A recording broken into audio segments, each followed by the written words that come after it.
Nando's chicken on the way home, a whole chicken. Okay, guys, your next match is in the brown belt division. Our first competitor coming to the mat is fighting out of 10th Planet Jiu-Jitsu Redditch, Kieren Starkey. Kieren Starkey coming out. He's at MMA record as well. I think 2-2. He runs Midland Summer Only tournament, and we know he's known as the submission hunter. He loves a leg lock. Fantastic leg locks, I've heard. Yeah, I haven't seen too many of his matches, but heard a lot about his leg locks coming into this. Tehmoor, Abbas. This is a brown belt versus purple belt matchup. I mean, you do get that. You get a purple belt who's on the up, tearing through people. Yeah. There's also, I mean, it's got to be a little bit of a weight difference going on here. Yeah. I mean, it doesn't matter, but the chest on Tehmoor Abbas. He's It was a bench press competition. It would be a different result. I think he'd win. Tehmoor pulling guard or sitting down. I think you'll see this a lot when someone goes up against someone who's known for their leg locks. They will sit down because they know that the other guy is choosing their moment to sit down, enter inside leg position. Yeah. So this just stuffs it if you pull guard early. Yeah, keep those feet safe in the early exchanges. And you see whether there's also an increasing prevalence towards wrestling up, right? Getting a position from the seated position and then wrestling up, taking the back. That was exciting. Kind of a flying triangle that turned into a flying omoplata attempt. Tehmoor turns in towards him. That's an unusual jiu-jitsu position right there. Looking for a foot straight away was Kieren Starkey. It almost looked like he was going for a leg, didn't it? Yeah. I think that's well. I love these lighter weight divisions. The speed is unbelievable. Yeah. Quite hard to commentate on, but Yes. 7 different moves in Difficult to 2 keep up seconds. with. We've got slightly different approaches to our jiu-jitsu. It's every chaps. A little bit of hand fighting going on. It's all about Kieren trying to set up maybe another cartwheel pass, looking for an arm. Often these cartwheeling over, it's if Tehmoor posts one of his hands on the mat, that'll be the one that Kieren dives towards to get the pass. Tehmoor's very aware of that. He's trying not to put his hand on the mat, not too often. It's hard to move without your hand on the mat. Both guys finding it hard to get grips there. Lots of good hand fighting there. Tehmoor looking for inside leg position. Yeah. He's going to wrestle up, just like you were talking about earlier. Oh, We might be on a guillotine there. Goes into the mount. Look for the neck. Nice. So he may have a bit of a front headlock vice grip here if he can get his leg out of that grip. But no, he gets past on the way back. This is good for Tehmoor Abbas.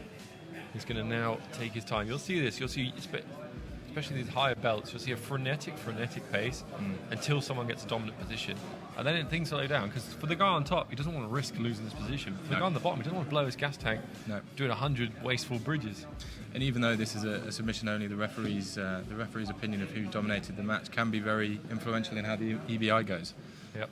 So it's important to establish those positions. Looking for an arm to get left behind. Looking for a leg now. Doesn't have a great bite on it. I mean, he's got that single leg X position, but doesn't have any control of Kieren Starkey's upper body. Really wants to put like his foot on him, be able to drive him away, push him away. Yeah. If you can maybe get that knee through and control the hip slightly, that might help him. Yeah, and you've got Kieran's crossed his feet as well on the outside. He's keeping him safe, but it will probably mean that he gets his guard passed. But I'm not sure Tehmoor wants the guard pass. I think he'd like to get a good bite on the leg. That's a weird position. Brave from the referee there, but I think he's got a good hand. Double outside Ashy without the foot. With his feet crossed with the arm underneath, yeah. Looks about right.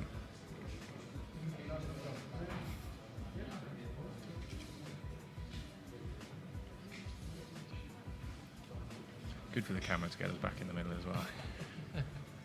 Yeah, what Kieren wants to do, he wants to undo his feet and turn in. But if he undoes his feet, he's then vulnerable. He's given the pass. Yeah. Vulnerable to getting his foot pulled. And just this position is a little bit of chest. I think it all comes down to upper body control. Whether Tehmoor looks for the pass or tries to sit back for a foot. Nice work making space by Kieren Starkey. Both very active in those scrambles, aren't they? Look at lockdown straight away. Yeah. 10th planet special. So first thing he's gonna want to try and do is try and get that left hand into an underhook. Yeah. You see, he's reaching under there. Often if you push on the face, forearm the face, you can make a little bit of space and then sneak that left arm in. Yeah, the battle, it frustrates me so much. Commentating on MMA, cornering jiu-jitsu fighters, the amount of people that end up on top or bottom half guard and they just don't understand the importance of that underhook. That underhook is life. That is you getting to your side, you getting your leg entries, whatever it is you want is all off that underhook. Absolutely. But the problem is they're both so high level. They both know that. Yeah. He knows exactly how important that underhook is, and he's not letting him get it back. And he's done a very good job of untangling the legs there as well. Looks like he might be able to cover a guard there. There you go. Have you had the chance to train with Kieren? No, I haven't. I've trained with a couple of his guys, but I've never had the chance to roll with him. Yeah, he's 10th planet Redditch, right? I think affiliated too. I'm not 100% sure. I think he may have, or used to have, a gym of his own. But certainly at least affiliated to 10th planet Redditch. Easy for you to say.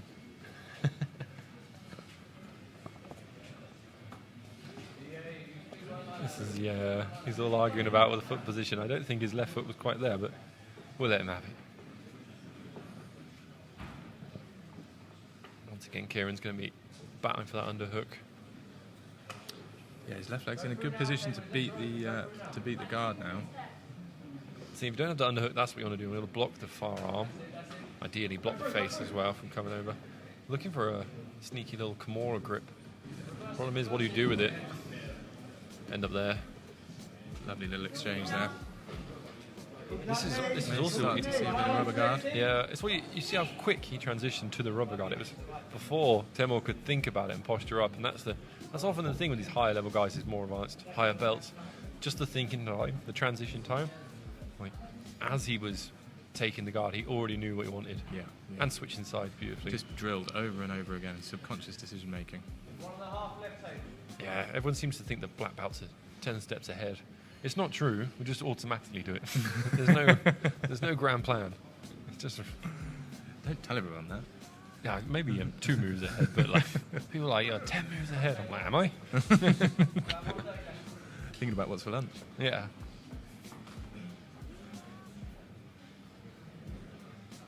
He's got that wrap again. I expect he's going to go straight back to looking for rubber guard.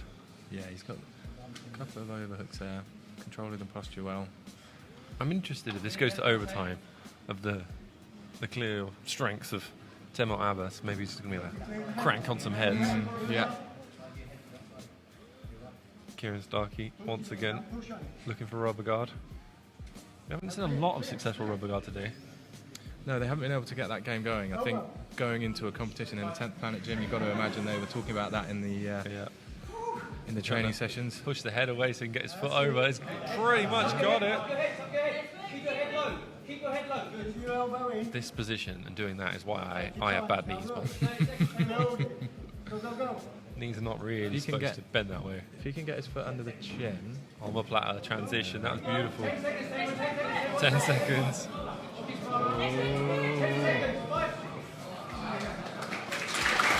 Did he get the tap?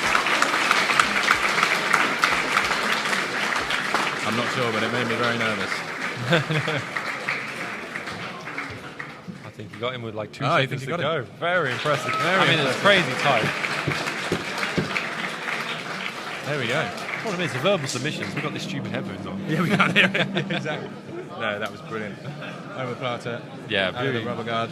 And so much pressure on that omoplata at the end. His hand slipped out and he stuck with it. Yeah. Very interesting way of finishing it. I can't wait to watch the replay on that one. And he managed to get the shoulder back in to get the elbow a little bit further through. He was starting to lose that, wasn't he?